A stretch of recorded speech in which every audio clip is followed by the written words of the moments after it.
अस्सलाम वालेकुम, मैं हूं अलीना फारूक शेख। आज सबसे पहले प्रोग्राम में बात करेंगे कौमी असम्बली में इजहार ख्याल करते हुए वज़ीर ख़ारजा और पीपल्स पार्टी के चेयरमैन बिलावल भुट्टो ज़रदारी ने एक बहुत बड़ा इल्ज़ाम लगाया है। उन्होंने कहा है कि तहरीक अदम एतमाद से एक रात पहले जो हुकूमत है उस वक्त की, यानी पाकिस्तान तहरीक इंसाफ, उसकी तरफ से धमकी दी गई कि फौरी इलेक्शंस पर मान जाएं वरना मार्शल लॉ लगा दिया जाएगा।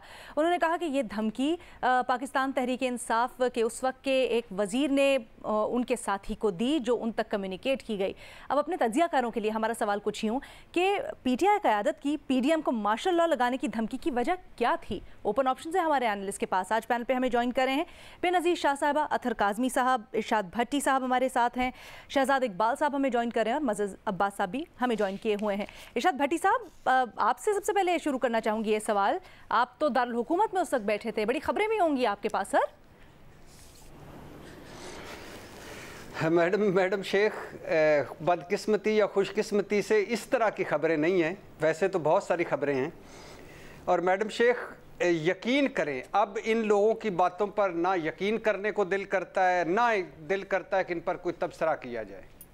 लेकिन चूंकि रोज़ी रोटी का सवाल है, आपका सवाल का जवाब नहीं दूंगा, निकाल दिया जाऊंगा, रोज़ी रोटी का मसला है, इसलिए शहबाज शरीफ काबीना के वज़ीर बिलावल भुट्टो, वो बिलावल जिनकी नज़र में शहबाज शरीफ कातिल आला और करप्ट थे और जिनसे बिलावल ने हिसाब लेना था, उन बिलावल से पूछना है, जब आपने इतना बता दिया कि मुझे एक रात पहले धमकी मिली इंतखाबात या मार्शल लॉ, तो वज़ीर का नाम भी बता देते। हाँ। ये जो मुन्ने के अब्बा, अरे सुनिए जी, अरे है कोई, अरे जिसने रेड कपड़े पहने हुए हैं वो बात सुन सकता है, इससे आप आगे बढ़िए यार, आप सच्ची बातें बताइए। अच्छा, लेकिन चूंकि बिलावल साहब आपने बताया नहीं है तो टाइम थोड़ा है, मैं चंद सवाल करता हूँ, मुझे इन सवालों का जवाब दीजिएगा, फिर हम गैस कर लेंगे। वज़ीर तक चूंकि पहुँचना बहुत ज़रूरी है। बताइए कि वज़ीर अब जिंदा हैं या फौत हो गए हैं? अच्छा, वज़ीर मर्द थे या औरत? वज़ीर उम्र रसीदा थे या जवान? मतलब सूबे, और किस सूबे से ताल्लुक़ रखते थे? वज़ीर देखने में कैसे, दिखने में कैसे लगते थे? हैंडसम, स्मार्ट, छोटे मोटे, बड़े, कैसे? धमकी फेस टू फेस थी, मोबाइल टू मोबाइल थी, या धमकी ईमेल की गई आपको? अच्छा, धमकी किस ज़बान में थी?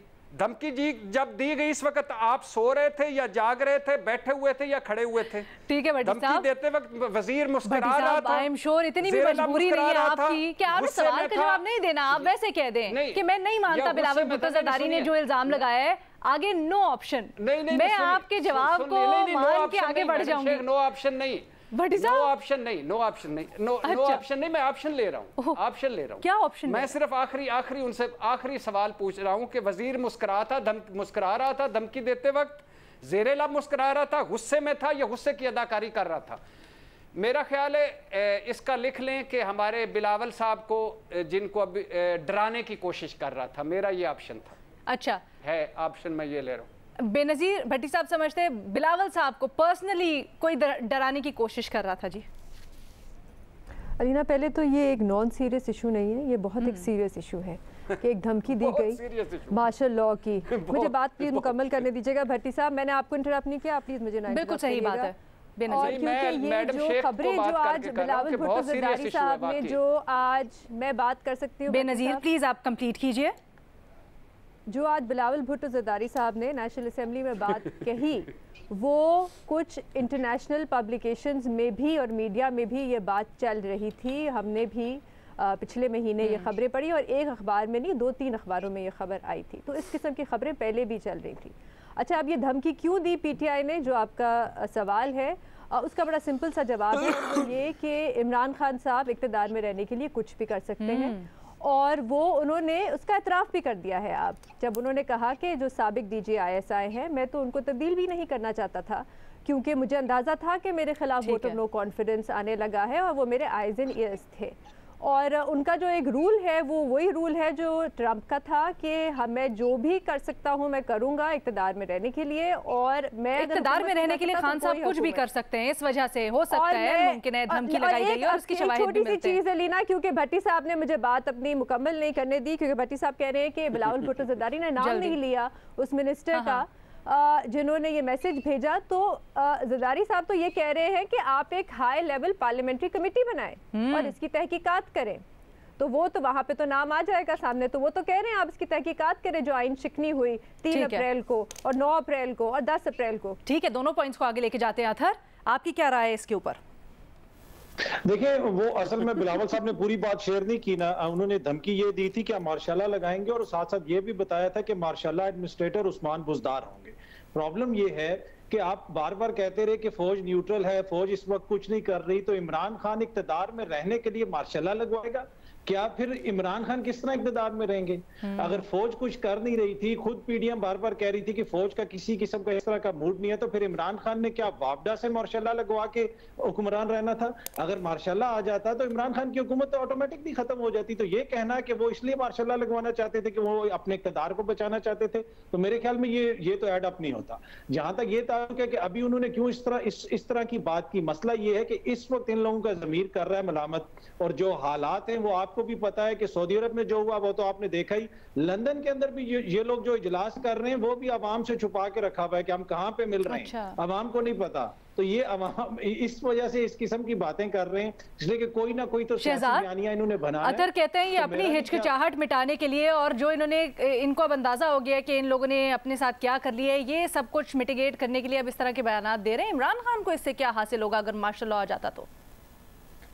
मैं पहले तो सवाल के जवाब पर आऊंगा जो बुनियादी सवाल है और जो आज डिस्कशन पार्लियामेंट में की है बिलावल भुट्टो जरदारी साहब ने। वो कह रहे हैं कि एक वजीर की तरफ से मेरे एक साथी को धमकी मिली और मुझ तक ये पैगाम पहुंचाया गया।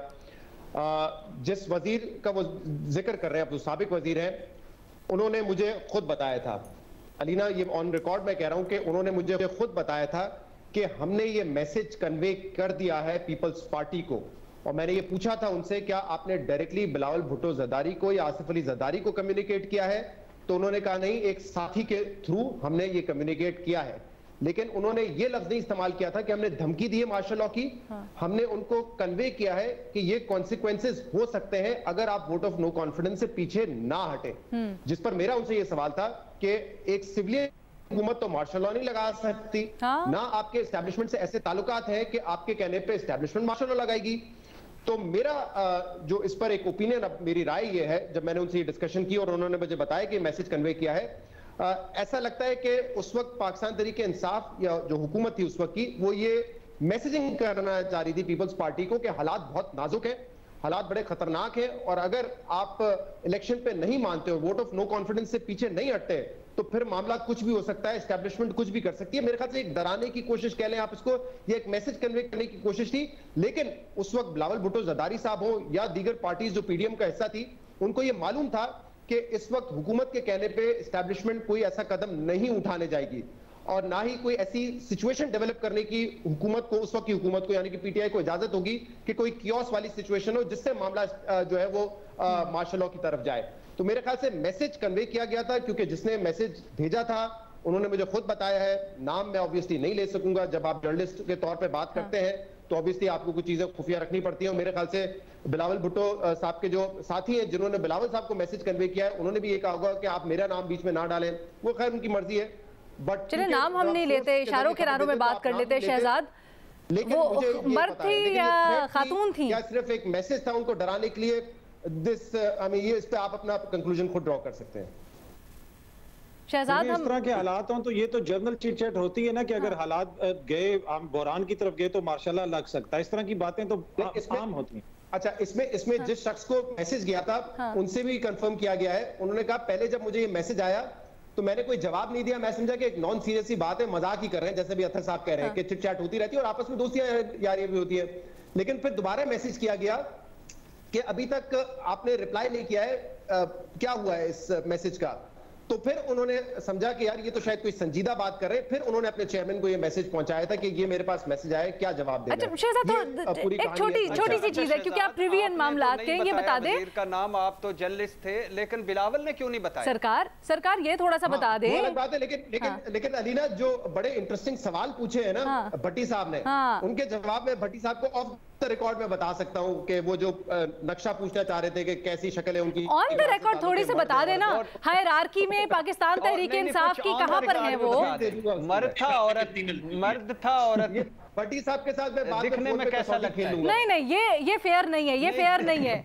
मेरे सारे पैनलिस्ट चाहते हैं कि आप हमें बताएं यहाँ पर। इतनी सीरियस हो गई है इस पे। हम सब जानना चाहते हैं भट्टी साहब, सब पे कंसंट्रेट करें। आप लोगों की ख्वाहिश पूरी करने के लिए सिर्फ इतना बता देता हूँ, हैंडसम वजीर से। अच्छा, हैंडसम वजीर थे। ओके, ऐसे ही कह रहा है, देने वाले वजीर का नाम हैंडसम था। जुड़े रहिए हमारे साथ। ये भी बता दें जुनूबी पंजाब से थे। अच्छा, चले। उस्मान बुज़दार तो नहीं थे अगर हैंडसम है तो? नहीं सर, वो मार्शाल्लाह एडमिनिस्ट्रेटर थोड़े से उनसे कम हैंडसम है, थोड़े से उनसे कम हैंडसम है। अच्छा जी, चले आगे बढ़ते हैं। मजहर अब्बास साहब, जुड़े रहिएगा। शहजाद इकबाल ने बताया है वजीर हैंडसम थे जिन्होंने बिलावल भुट्टो को इनडायरेक्ट धमकी दी। ठीक है जी सर। अच्छा, ये भी बता दीजिएगा, ये डायरेक्टली खान साहब की तरफ से मैसेज, क्योंकि जिस तरह से आप इशारों के नानों में बता रहे हैं, बड़े करीबी हैं वो। हाँ, आप तो ना असल घर में सर, ये बनी गाला से लेके भट्टी साहब रुक जाएं प्लीज सर। किसने बचाया? भट्टी साहब रुक जाए ना, ऐसे ना जाएगा। भट्टी साहब रुक जाए। शहजाद साहब ये बताएं, भट्टी साहब ये बताएं, वो खान साहब की आशीर्वाद से फिर आगे मैसेज गया और फिर खान साहब को वापस रिप्लाई मिला, तो उसके बाद जरा कहानी थोड़ी पूरी तो सुनाए ना। नहीं, अब ये मुझे एग्जैक्टली नहीं पता कि खान साहब के कहने पे उन्होंने किया है। उन्होंने अपनी तरफ से एक असेसमेंट बताई है या उन्होंने बाकायदा थ्रेट किया? भट्टी साहब का माइक म्यूट करें जी। शहजाद, थ्रेट के इम्कानात कम इसलिए, जैसे मैंने कहा कि पीटीआई देखिए एक ही चीज कर सकती थी ना। पीटीआई खुद मार्शल लॉ लगा नहीं सकती थी उस वक्त बतौर हुकूमत, ना उनके कहने पे एस्टैब्लिशमेंट मार्शल लॉ लगाती, ना एस्टैब्लिशमेंट किसी के कहने पे पहले। अच्छा, थ्रेट के इम्कानात कम जो आप बात कर रहे हैं, ये आपकी पर्सनल राय हो सकती है शहजाद। इसको मैं आगे मजहर अब्बास साहब की तरफ लेके जाना चाहूंगी, क्योंकि जब इस तरह के पैगाम जाए जा रहे हैं और जिस तरह के आपने बताया कि दूसरी दफा कंफर्म किया उन्होंने कि भाई आप फिर बताएं आपका जवाब क्या है, तो थ्रेट हो या ना हो ये बात बड़ी मायूब है। मजहर अब्बास साहब आपकी क्या राय है? देखिए, पहली चीज तो ये कि इनडायरेक्ट सोर्स है। दूसरी बात ये कि ये क्यों कहा, आज बिलावल भुट्टो ने ये बात क्यों की, उस वक्त क्यों नहीं की?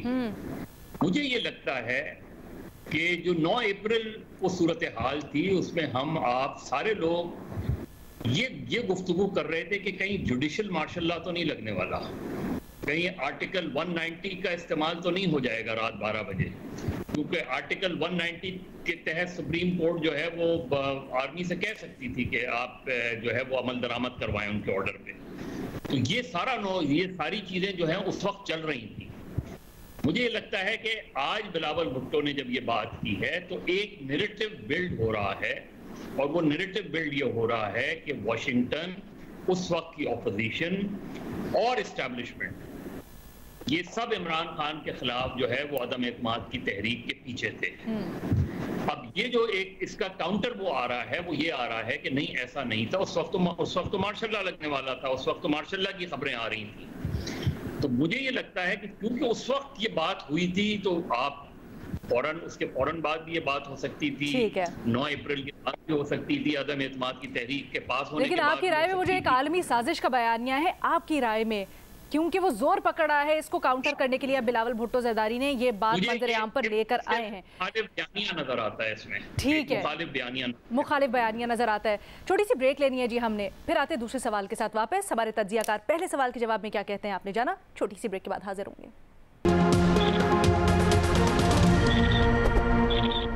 ब्रेक के बाद खुशामदीद। इस वक्त एक बहुत बड़ा चैलेंज मौजूदा हुकूमत के लिए है। पेट्रोल पर जो सब्सिडी दी जा रही है उसको सस्टेन नहीं कर सकती हुकूमत और कौमी ख़जाना, लेकिन कीमतें बढ़ाना इस वक्त बहुत मुश्किल डिसीजन। मिफ्ता इस्माइल साहब ने ऐसे में शौकत तरीन को चैलेंज कर दिया, साबिक वज़ीर ख़जाना का। वो कहते हैं कि जी शौकत तरीन साहब बताएं कि पेट्रोल सब्सिडी के लिए कौन सा और कहाँ पैसा छोड़ा था, कोई फंडिंग छोड़कर गए ना ऐसा कोई इंतज़ाम किया।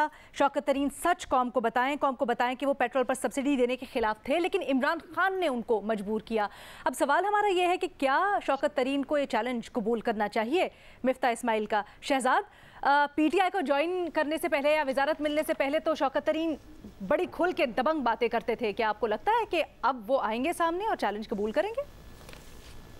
करना चाहिए, और दोनों हजरात के लिए मेरा शो भी हाजिर है। जब वो चाहे हम खुद भी अप्रोच करेंगे, आके मनाजरा कर ले। मेरे ख्याल से इससे बेहतर कुछ नहीं होगा। ये बात दुरुस्त है मिफ्ता इस्माइल साहब की कि ये जो इमरान खान साहब का मूव था, उनकी हुकूमत का था, इमरान खान ने किया, फाइनेंस मिनिस्टर ने किया, बात तो एक ही है। ये एक पॉलिटिकल मूव था जिससे वो अवाम की हमदर्दी हासिल करना चाहते थे और वोट ऑफ नो कॉन्फिडेंस से बचना चाहते थे, और उनको पता था कि अगर नहीं बचेंगे तो ये फिर एक चेकमेट वाली सिचुएशन होगी आने वाली हुकूमत के लिए, और बिल्कुल वैसा ही है। लेकिन इसमें कोई नई बात नहीं है। 2017 से 18 एक साल तक ओगरा कहता रहा गैस की कीमतें बढ़ाएं, नून लीग ने गैस की कीमत नहीं बढ़ाई। साथ में नेपरा कहता रहा बिजली की कीमत बढ़ाएं, नून लीग ने नहीं बढ़ाई, क्योंकि वो भी चाहते थे कि जब आने वाली हुकूमत आए तो उनके लिए मसाइल हो अगर उनकी हुकूमत नहीं आती। ये बदकिस्मती है कि हम अहम माशी इशूज पे पॉलिटिक्स खेलते हैं, और ये बात भी आप बिल्कुल दुरुस्त कह रहे हैं कि हमने इसके ऊपर कल भी बड़ी डिटेल में बात की थी शहजाद, जब आपने कहा था कड़वा घूंट तो पीना पड़ेगा। लेकिन ये मुझे आपकी पेशकश अच्छी लगी कि जी नया पाकिस्तान का फोरम मौजूद है, हमारा भी फोरम मौजूद है, आके आप कर सकते हैं डिबेट, हम शहजाद को भी बुला लेंगे। एक और मनाजरा होना चाहिए अलीना, एक जुमला मुख्तसरन। वैसे मेरे ख्याल से इस वक्त मिफ्ता इस्माइल साहब को मनाजरा करना चाहिए इसहाक डार साहब के साथ, वो ज्यादा इंटरेस्टिंग होगा। माजी में रह गया, अब फैसले करने हैं, तो इसहाक डार और मिफ्ता इस्माइल साहब की दोनों की जो इस वक्त सोच है, अतर आपकी क्या राय है? 180 डिग्री का फर्क है, उन दोनों को क्या शौकत तरीन चैलेंज कबूल करेंगे? देखें जी, इस वक्त हुकूमत ली है नून लीग ने और पीपल्स पार्टी और इत्तेहादियों ने, तो शौकत तरीन को किस चीज का चैलेंज मिला है? मिफ्ता इस्माइल को। जो बातें हैं और जो कहानियां आप हमें सुनाते थे ना हुकूमत में आने से पहले, अब वो तमाम कहानियां उनके ऊपर अमल दरामद करें, पेट्रोल को सस्ता करें, दीगर चीजों को सस्ता करें। पहले तो आप कहते थे कि सब कुछ जो हो रहा है वो इमरान खान की नाअहली की वजह से हो रहा है, तो अभी आप हमें कहानियां ना सुनाएं, दूसरों को चैलेंज ना दें। चैलेंज आपको मिल चुका है, अवाम को रिलीफ दें। लेकिन बेनजीर हम इसके ऊपर कई दफा बात कर चुके हैं ना, वो कहते हैं कोई पीटीआई टाइम बॉम्ब छोटे छोटे लगा के गई है अगली हुकूमत के लिए, तो ये उनमें से एक है सब्सिडी। देखिए अलीना, इस पर डिबेट तो होनी चाहिए और एक जमहूरियत में पॉलिसी इश्यूज़ पे डिबेट ज़रूर होनी चाहिए, एक बड़ी हेल्दी प्रैक्टिस होती है। लेकिन मुझे नहीं पता अगर ये डिबेट वो एक्सेप्ट करेंगे, चैलेंज एक्सेप्ट करेंगे या नहीं, और इसमें से फिर जीतेगा कौन। लेकिन इससे आवाम को क्या फ़ायदा होगा, अगर मुझे कोई बता सकता है तो प्लीज़ बता दे, क्योंकि हम तो सिर्फ यही सोच रहे हैं अब कि पेट्रोल की कीमत कितनी बढ़ेगी और उससे फिर कितनी महंगाई बढ़ेगी और फिर कैसे लोगों के घर में गुजारा होगा। एटलीस्ट कोई जीते हारे नहीं, लेकिन हकायक कम से कम कौम के सामने आएंगे and we will get to decide. Debate होनी चाहिए। हाँ। लेकिन अलीना देखिए ये क्योंकि अगर आप मुझे इजाजत दे बेनजीर, मेरे पास टाइम बड़ा मुख्तसर है, मैं भट्टी साहब का भी कमेंट ले लूं। आपकी हाँ की ऑप्शन मैंने लिख दी है, मशरूत हाँ। भट्टी साहब। मैडम शेख, सबसे पहले मिफ्ता इस्माइल को हुकूमत वाले मिफ्ता इस्माइल को अपोजिशन वाले मिफ्ता इस्माइल का चैलेंज कबूल करना चाहिए। जो अपोजिशन में वो फरमाते थे आज बिल्कुल उसके उल्ट फरमा रहे हैं। और दूसरा चैलेंज इसहाक डार का कबूल करना चाहिए। वजीर आज़म कौन है, नवाज शरीफ या शहबाज शरीफ? वजीर ख़जाना कौन है, इसहाक डार या मिफ्ता? हमारी हुकूमत कहाँ से चलाई जा रही, लंदन से या पाकिस्तान से, इस्लामाबाद से? अब भाईजान अब छोड़िए कि पहले क्या कर गए थे क्या नहीं कर गए थे, छोड़िए। अब जो चैलेंज आपके पास है वो कबूल कीजिए और मुश्किल फैसले करिए, मत सोचिए। आप बड़ी साहब भी नई का ऑप्शन ले रहे हैं, बल्कि वो तीसरा ऑप्शन पेश कर रहे हैं, कह रहे हैं जी ऑपोजिशन वाले मिफ्ता, हुकूमत वाले मिफ्ता से चैलेंज करें, मनाजरा करें। मजहर साहब आपकी ऑप्शन। जब पहले तो आपने ब्रेक में जब आप गई थी आपने कहा था मुझसे आप पिछले सवाल का वो करेंगी। सर चले आप 2 सेकंड उसके लिए भी एक्स्ट्रा ले लीजिएगा, इसका जवाब दे दें। नहीं वो तो छोड़ दें, अब आप रहने दें। लेकिन इसका जवाब ये है कि आप एक पिछले कई सालों से आप एक माशी दलदल में फंसते चले जा रहे हैं, क्योंकि आप मईशत के फैसले सियासत की बुनियाद पर करते हैं। हाँ। और आपने शौकत तरीन है, शौकत तरीन पीपल्स पार्टी के ज़माने में भी जो है वो फाइनेंस देखते थे, बाद में भी देखते रहे हैं। तो प्रॉब्लम ये नहीं है, प्रॉब्लम ये कि जब तक आप कलेक्टिवली आप ये फैसले नहीं करेंगे और ये गवर्नमेंट को बिल्कुल ये सारी अब रिस्पॉन्सिबिलिटी लेनी पड़ेगी, जिम्मेदारी लेनी पड़ेगी, और माशी तौर पे हम एक दलदल में फंसे। यानी आपके ख्याल में चैलेंज की कोई बात नहीं है, नई की ऑप्शन ले रहे हैं आप? नहीं चैलेंज, अरे इससे बड़ा चैलेंज और क्या हो सकता है? कमाल कर रही हैं क्या? आप एक दलदल में नहीं मनाजरा एक्सेप्ट करें या नहीं सर, इस वक्त तो वो वाला सीन है ना, आपका यकीनन राय आ गई, लेकिन ये जो डिबेट ग्रैंड डिबेट की बात कर रहे हैं, मनाजरा करें, मनाजरा तो सियासतदान करते रहते हैं, हम करते रहे मनाजरा, उससे क्या होगा? उससे आप मईशत से निकल आएंगे। चलें ठीक है, नो ऑप्शन ले रहे हैं जी। मेरा पैनल इस वक्त डिवाइडेड है, 2 जो मेरे पैनल पर मौजूद है पैनलिस्ट वो हाँ की ऑप्शन देते हैं और 2 ना की ऑप्शन देते हैं। मज़हर साहब अनडिसाइडेड हैं। आप बताइएगा सोशल मीडिया पर आपकी क्या राय है। इजाज़त दीजिए, अल्लाह हाफ़िज़।